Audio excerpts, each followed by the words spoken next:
ನವೀಕರಣಗೊಂಡ Bagalkot railway ನಿಲ್ದಾಣ ಉದ್ಘಾಟನೆ. ಕೇಂದ್ರ ರೈಲ್ವೆ ಸಚಿವ ವಿ ಸೋಮಣ್ಣ ಜ್ಯೋತಿ ಬೆಳಗಿಸುವ ಮೂಲಕ ಚಾಲನೆ ನೀಡಿದ್ದಾರೆ. ಅಮೃತ ಭಾರತ ನಿಲ್ದಾಣ ಯೋಜನೆಯಡಿಯಲ್ಲಿ ನವೀಕರಣಗೊಂಡ ಬಾಗಲಕೋಟೆ ರೈಲ್ವೆ ನಿಲ್ದಾಣ ದೇಶದ 103 ರೈಲ್ವೆ ನಿಲ್ದಾಣಗಳ ಉದ್ಘಾಟನೆಯನ್ನು ವರ್ಚುವಲ್ ಮೂಲಕ ನೆರವೇರಿಸಲಿರುವ ಪಿಎಂ ನರೇಂದ್ರ ಮೋದಿಜಿಯವರು ರೈಲ್ವೆ ನಿಲ್ದಾಣದಲ್ಲಿ ಹಮ್ಮಿಕೊಂಡ ಕಾರ್ಯಕ್ರಮ. ಕೇಂದ್ರ ಸಚಿವ ವಿ ಸೋಮಣ್ಣಗೆ ಸಂಸದರಾದ ಗದ್ದಿಗೌಡರ ಕಾರಜೋಳ ಜಿಲ್ಲೆಯ ಶಾಸಕರು, ಮಾಜಿ ಶಾಸಕರು ಮತ್ತು ಬಿಜೆಪಿ ಮುಖಂಡರು ಸಾಥ್ ನೀಡಿದ್ದಾರೆ. ಬಾಗಲಕೋಟೆ ರೈಲ್ವೆ ನಿಲ್ದಾಣದಲ್ಲಿ ನಡೆಯುತ್ತಿರುವ ಕಾರ್ಯಕ್ರಮ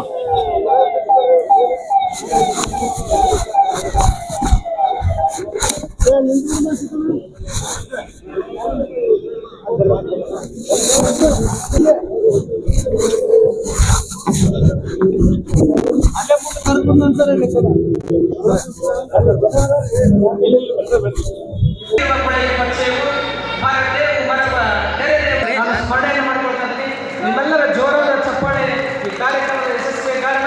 ನಮ್ಮ ಕನ್ನಡ